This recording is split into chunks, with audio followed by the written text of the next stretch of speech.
I'm glad that, like I say, we are touching base uh, consistently, and that, Yeah. yeah. So you believe me now when I say I'm going to do something. Yes, no, well, I believed you when you said it 6 months Remember, I ago. said it I said it at the start of the year. I Yes, was you like, did. trust. Yes, I know. I didn't doubt you at all. You and not, again, I don't, not because I'm like a bitch or something. I don't give compliments because I think it's dishonest. If they're not Yeah. deserved, then people don't believe you when you're being, let's say you want to give them criticism or you want to give them, Yeah. anyway. So, yeah, no, I'm really glad. I'm really glad. Like I said, it's let's get you out of your exit year. Your then you can carry on.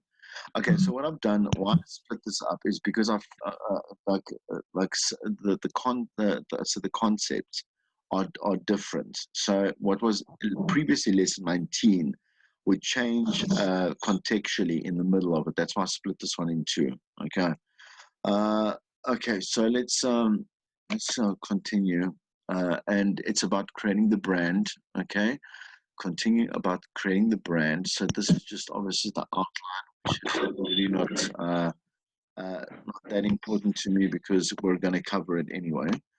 I just want to see where this thing can be put, where it's going to be least obstructive. Okay. All right, so there's a lot of information there, right? And it's a good thing to go and read through for yourself. But it's about how we tell. Have you heard of the War of the Worlds? Have you ever heard of it before? Mm-mm. No. So it was a great experiment, like a social experimental project. It's amazing. I thrive like in awe when I think about War of the Worlds, right? Orson Welles actually did a realistic radio drama that that emulated the invasion of aliens on Earth. And the thing is that people believed it. So they went berserk. They went berserk. Okay, it was based. So he wrote the book, obviously, around it, and there's been a lot of TV shows that have been spun off it. But for enough time, they broadcast. The station broadcast like a realistic, but properly realistic event. So we're talking about journalists that would say this is happening. We would get people's responses. Everything was orchestrated to emulate the invasion of aliens like in 1938, and people went berserk. Like, because obviously you hear it on radio, you believe it, right? And they did that. Like I said, it was supposed to be more so as a social experiment, right, than anything else. And it was very effective. So you must actually go listen. I gave you a link there just to see how the impact of the book and obviously the radio drama had on society, and how extreme it was.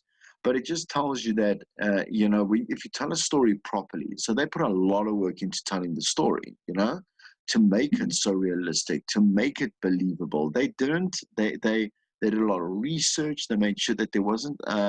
It says that the Federal Communications Commission there at the bottom here investigated the unorthodox program, but found no law was actually broken, um, because they were doing it as a radio drama. They weren't there to maliciously add like mass hysteria, which they did, you know. Um, but that's what they did, and it was a milestone in radio to say that, listen, we really do have the power, because people believe us, and they must, right? But we have the power to really impact their lives in many different ways. So I mean, recently, I mean, it made a lot of news. It made EWN, it made BBC News, it made all the news, where they actually, for the first time ever, this has happened. They actually leaked UFO, um, footage, This is the first time in history, obviously down in around COVID, no one cares. But the thing is that it's the first time in history that they actually released that UFO footage. So they are quote unquote aliens. There's life forms on other planets that have visited. No one cared, obviously, because we're actually fighting for our lives. We could care less if there's aliens coming, right? But in that situation right there, it was a big deal. You understand, right? And I'm sure if this had come in a different context, right, we would be actually freaking out.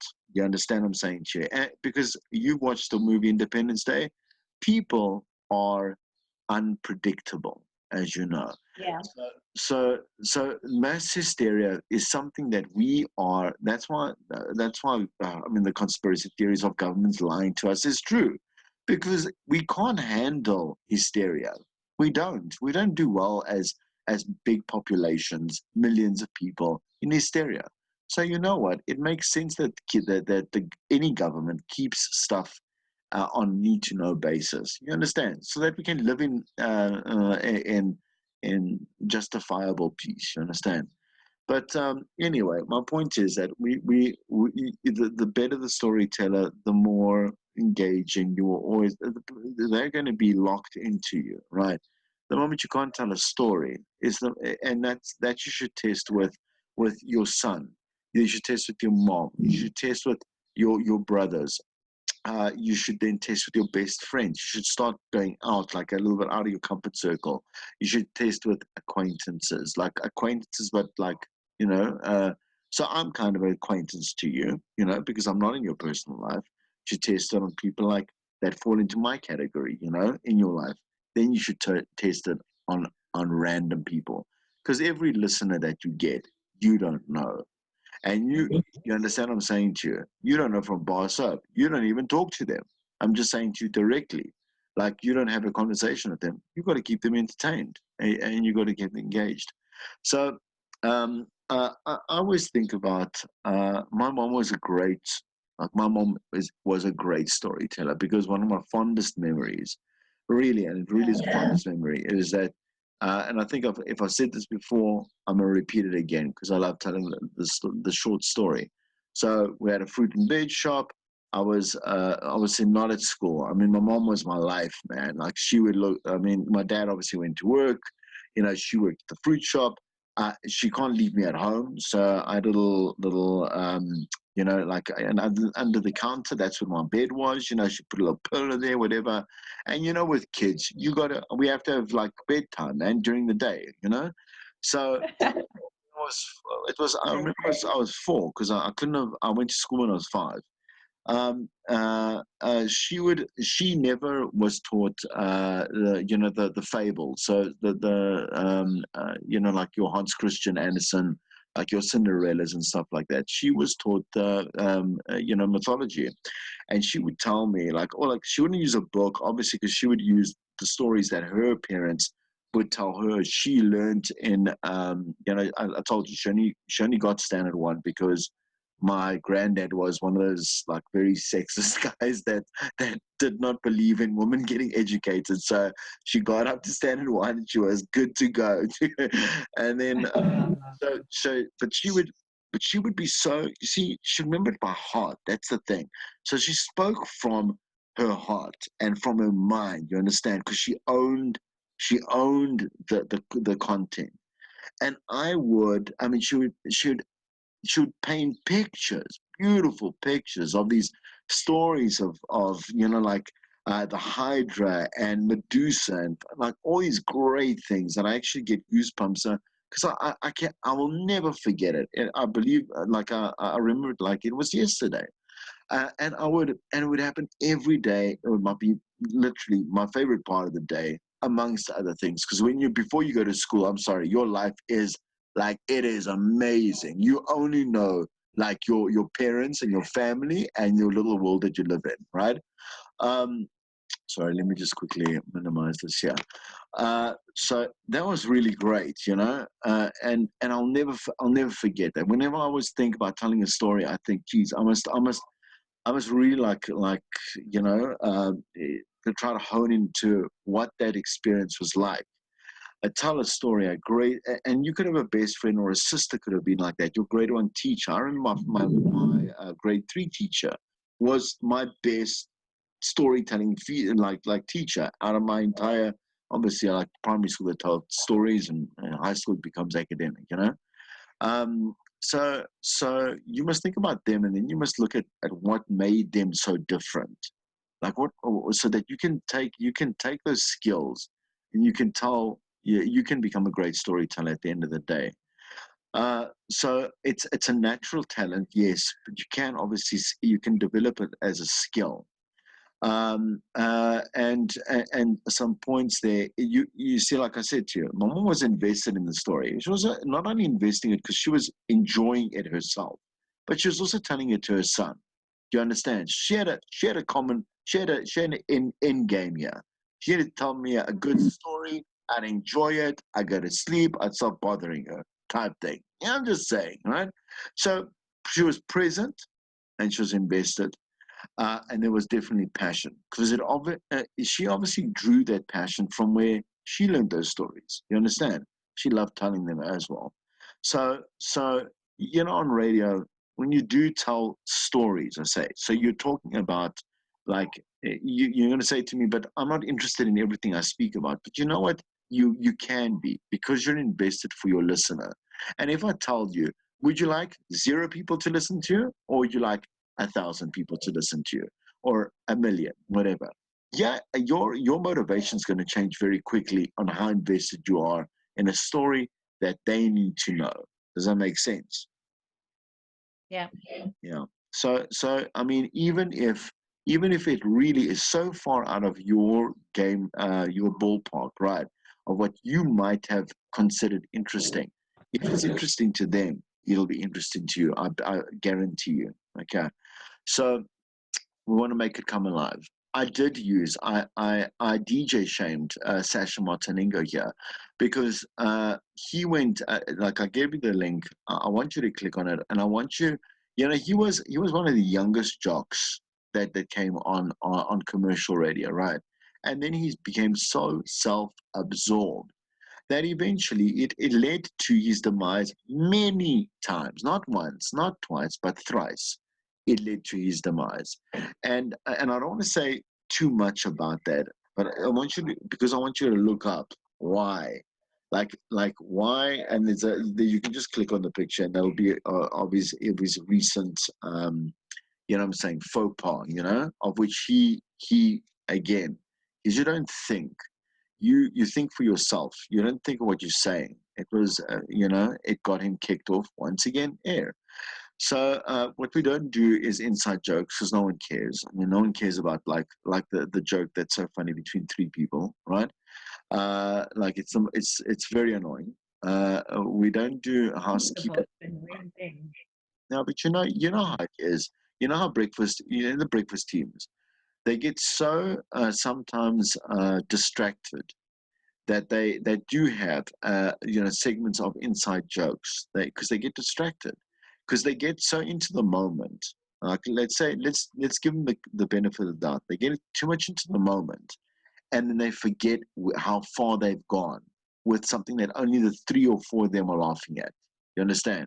And people just, it's not that they get annoyed because I'm being excluded. It's like being at a party. You understand what I'm saying? So you go to a restaurant, it's a party, and there's 5 people, but 4 people they start talking to one another.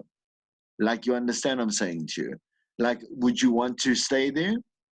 Not because you're offended, but because you don't have anything to say. You understand? Yeah. You're probably going to say, you know what? It was great. I gotta get back home. Whatever, enjoy, and you'll leave, because it doesn't concern you. There's no investment for you. It doesn't make it better in any way. Whatever. We never talk about radio station politics. Immediately get you fired. It does. So again, I can name a number of DJs, even that I worked with, that after their contracts, they couldn't help themselves. They announced stuff on air. You know what I'm saying to you? Because they needed attention. They needed some kind of, and the thing is, they were immediately fired. We just don't talk about what happens, behind the mic, right? Unless it is relatable to the entire audience, it doesn't belong on air, right? Reflecting the listeners means engaging in a language of intimacy and sharing values as friends. Okay. Um, Sorry, I just want to double check something here. Oh no, that's fine. That's cool. Okay, so don't tell them that you're wonderful. Let them discover that. Remember, did I tell you the story about Anele? It was like one of the first lessons again, also one of my initial lessons that I heard from Yeah, I'll never forget it. never. I will never either, because you know what, she was Let maybe. me let me let me remind myself. So Anela said that. So someone asked her, "Why don't you ever say, like, Yes, come on air and say I'm Anele Mdota?" yes, And she said, "Well, if I need to tell people who I am, then yes. it means I've missed the plot." Yeah, yes, they need to go find out who you. They want to be so intrigued Oh, that they will go find out who you are. They want to listen long and be like, who is this person? I need to know who was yeah. on air, because I enjoyed that woman that was on air at, I really like that. I want to know who. And again, why I keep bringing it up. It was so amazing because she said that at such a young age. She was like 20. And She was 20 and she said that, and that showed a perspective, you know what I'm saying, like introspective into an industry she actually didn't know nothing about, because she joined, which was 19, and she said it at student radio. It was quite profound, you know what I'm saying to you. So I really commend her, because she has gems, as a lot of people do. Some things to think about. We always talk about you, not you guys, obviously. You know that, right? It's always you, so that you're talking to the one person. Before you start with I, it's not, it doesn't mean don't talk about the I, but for me to first get people's attention. So you were telling, no, sorry, let me start that again. Um, so for you, today has been, or this week has been, a very confusing week. We've had a lot of announcements. We've had X minister, Y minister, Z minister have a an announcement on Monday, Tuesday, Wednesday, reorganize for Friday. You understand what I'm saying to you? Uh, the feelings that you must be thinking right now are chaotic and whatever. You understand? So what I do is I captivate the audience immediately. It's again like standing in a room, like let's say talking to you, and if we're talking to Rupfiwa at the same time, I would say you girls. You understand? I must rather be saying you, because I'm still talking to each one of you, but yeah. I'm addressing you. You understand? So I'm addressing you, and I'm addressing her at the same time. You.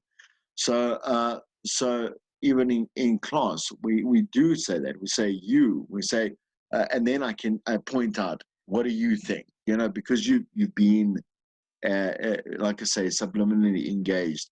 Balance the we and me as well, sharing your thoughts. We want to always be inclusive, draw on personal experience, opinions, and observations. Like I said to you earlier, you're not supposed to not say things about your life. That's where the way that you tune into what's happening with what's happening with everyone else is that you do experience life like they experience life. You understand? Does it mean you have to be exactly like them? No, obviously not, because you're not exactly like anyone. That's the whole thing. So it's kind of contradictory when I say you've got to relate to 1,000 or 1,000,000 people, but every single person is completely unique. You know, yes, we are unique, but all of us have a lot of things that we relate to as people, and that is that how can I say, that range is very large. It's not limited at all. Okay, so when you start thinking about how you talk to them, so I just want to go back, from what you're doing in the studio, on your I say, from your atmosphere around you, your team, if you have a team, to when you are outside and you're connecting with them directly in an outside broadcast, right? Or you're just talking to them in the office, like wherever they are. Are they bored? Are you just talking at them, or are you talking to them? That's a big thing, right? So yeah, even if you talk at someone in life, they don't listen to you. You have to talk to them, because it's respectful as well. Yeah, there's nothing worse than someone talking over you. You understand?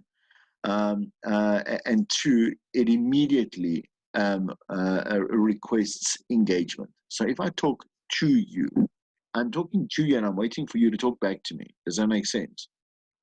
Yeah. Yeah. So we look at that. And great personalities bring the audience to the experience through their words, attitude, presentation. I spoke about empathy and how important it is. Why do you think empathy is important? We're going to just revisit this because this is something that we've done before. Yeah. Also, I guess again is that talking to someone and talking at someone. When you talk to someone, it gives you like an ability to be human, to kind of draw closer to not just your emotions but to theirs as well. You know, just bring For bring example, the hum- so, mm, so sorry to cut you off, sir. So, for example, you're speaking to someone that has never had the ability to walk, and you're talking to them right now. So they're disabled, but they've never been able to walk. Okay, so you can't relate to it. I'm just saying to you. So yeah. why I say never is I want that first point. Two, let's say you got your own business now. They've also lost their job as a disabled person. You know what I'm saying to you? And now you want to have a conversation because that's a real personal story. It's what's the word I'm looking for? It's a human interest story, and it also speaks a bit about the governance of our socioeconomic standing, blah blah blah. Now you got to put yourself in their shoes. That's what empathy Mhm. is. So before you ask any questions, what are the first things that come to mind if you think about put yourself in this person's shoes? Anything. Just start like going off at anything. Anything comes to mind. You don't have to be exact. Just anything. Alanda. I will start you off. So, obviously, anger, depression, unfairness, like what I'm saying to you. Also, like it's regression into how this has been. Maybe they've gone past being disabled before, but now. Like if they just had their legs, they could have, they go back into remorse. You know what I'm saying to you? They could be that. You don't know who you're dealing with. Keep going.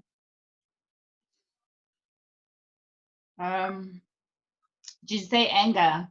Yes. um, Anger, why? because half the time, disability, or rather from the people that I have come across who are disabled, or the one person that's just on my head right now, is um, it was not her doing, you know. Right. Okay. So I Okay. can imagine that at Yeah. some point she must have felt a lot of anger, Okay. you All know. right. Right. Okay. Stop thinking about your experience. Think about theirs. Okay. You'll get to yours in just a moment. Don't worry. Empathy is about really, like I say, keep going there. So you're in the wheelchair. You've never had the ability to walk. You've lost your job. You know what to do. I mean, everyone's getting anyway retrenched, and there's so little like this Unfairness right more unfairness to what? Who? to the universe, Yeah. even. Mhm. Yeah, because Gonna delve deeper. You got to delve deeper. Okay, sorry, there was just a security by my gate. So now, yeah, so unfairness towards the universe, that what did I do to deserve this? Right. To It's God, if you believe in God, that type of thing. But it's just someone else that you can feel or direct your unfairness towards. And self, also yeah, blame. I self-loathing, imagine blame. blame. Yes, that's right. Yeah, So let's go blame. outside. Let's go outside the head. Let's go into the physicality of what's in the universe. In other words, what's directly affecting this person. Talk about that. In other words, for example, I've got a house. There's a lot of there's a lot of upkeep that I've got to do right now. Plus, my psychological standing is not great. You know what I'm saying to you? I do not have money coming in. But I've also got to maintain where I'm staying. That's not just a normal place. It's got there's enhancements, or there's you know what I'm saying to you. You know what I'm saying, right? Okay, the physicality of, you know. So I'm still now putting myself in that person's shoes, right? Yes, of course, sure. Yeah. Talk about the shopping. So talk about the shopping. Wanting to go to the shop. Do I have family that's with me? Do I, what about people that don't have a support structure? You understand what I'm saying to you, right? Does people with disabilities using their jobs that don't have an infrastructure? Where can they get? You understand where I'm going? So I start thinking about call outs and be have you we haven't even been able to look at our communities, but we know that there are disabled people everywhere. You understand what I'm saying to you, right? Now that we're starting to reach out, whatever it is, and we said old people's cool, young babies are cool. What about these? What is happening in the disabled community? You understand? So now I start thinking about support, what is it, relief that's happening for them, because I don't remember anything. I don't remember anything. I don't go through it with a fine tooth comb, But I don't really remember disability being focused on during the announcements, right? Maybe there was, maybe there wasn't. I could be wrong. I'll do a bit of research. You understand, right? I so I could do this as as I say, a puff piece, but an awareness piece. So I speak to, I see, you know what I'm saying? I go to people's houses, or I speak to people that are still working, that aren't still working, that are kids that are, that are disabled, and not just about wheelchair, disabled in other ways. They don't have an arm, they don't have a this, they don't have a, you understand what I'm saying to you, right? So it's a big community that does affect everyone. It does. You understand? So now, but I'm broadening out here. You understand how I go? Empathy begins at the center, and then I start broadening out, and I start getting a number of conversations, a number of situations, a number. Does that make sense? Yeah, Does it? Or did I go? yeah, Okay. it does. Because I was just thinking now, because I already created this person. It's not even a created person. It's a person, a That you friend, know. Yes. basically. Yeah. Yeah. So I'm just thinking now as well, knowing her house and the lack of space. Like I know for a fact she doesn't even have a garden, you Yeah. know. Um, so during this time, if she just wanted to, just to stretch her leg and Yes. and and that sort of Yeah. thing, how Yeah. frustrating it must be for her, Yeah. because she's just now stuck in this Yeah. house that doesn't allow her freedom, Yeah. you know. And You if know. maybe as a result she's getting more pain, or, Yes.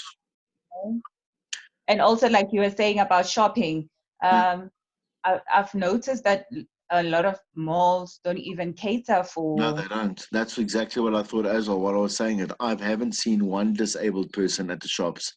You know what I'm saying? And you can't assume that everyone has a family member that is that does it for them. So, yeah, So I mean, not that I've been out all day everywhere, so I wouldn't know by authority. And that's something I would disclaim on air. I'd be like, look, I'm just as sheltered as everyone else. So I don't really know.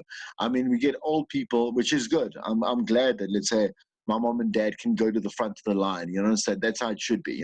go to the front of the line, get them in, get them out, go. You know what I'm saying to you? But I mean, I really haven't seen like someone in a wheelchair, someone that's missing a leg, that's on a crutch, that's on crutches or whatever it is. You understand, right? Any disability, whatever it may be, and again, it's okay to admit a certain amount of ignorance. You understand?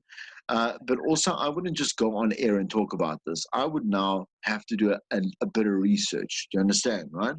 So then I would have to also, so that I would have a really fighting chance in being able to own the piece. Do you understand what I'm saying? Or the pieces that I want to do. So empathy comes with experience. Okay, so the more you practice it, the better you're going to become. Okay, it really is, and that doesn't mean you have to be sympathetic to be empathetic. You don't have to be it's because people think empathy means it's to some extent you're going to be some kind of walkover, some pushover. It's not about that. It's about understanding that you tune into a frequency that's not your own. You understand? You become say a people whisperer. Like they have horse whisperers or whatever. You become a people whisperer. So you can look at someone. You just need a little bit of information to start really understanding a little on an impactive level, like what it is that they're going through, what are their concerns, what are their joys, what are their whatever it is, obstacles, whatever it is, right? Yeah. So let's finish this up then. On talent is only, they always say this, and this is true. You're only as good as your last show, okay? So it doesn't matter whether you had 10 great shows. If your last show really stunk, that's how good you are, right? So you must always aspire to do a great show each time. Great entertainment has nothing to do with perfection. Everything has to do with growing and you pursuing excellence, right? That's the thing. So no one expects the perfect show, but if they expect a good show. Taking the audience for granted is obviously the first sign of you're going to be like a full failure. Okay, so they're not doing you a favor, you're doing them a favor. Sorry, they're doing you. You're not doing them a favor, they're doing you a favor. Because without them, you don't exist. That's the thing. So you can have the biggest ego. That's great. If you don't have any listeners, no one cares. Just being on air for several years isn't enough. Longevity is no replacement for laziness or ignorance. So we know there are many people that have been on air for long that actually are just not good DJs. How they've stayed there, no one cares. The point is what they're saying, what they're doing. Committing to success means leading a specific audience, and it can be demographic or geographic or lifestyle or whatever it is. But you need a fan club. Does that make sense? So that's where you need to be going. The class discussion. Sorry, I've given two things here. Define a detailed understanding between empathy and sympathy. We'll talk about that now when we do another bit of a chat. And when and why you would exercise both in everyday life, because if you can do it in everyday life, you can do it on air. Do you understand? So you got to know the difference between sympathy and empathy, and there's also a time and a place for that. You understand?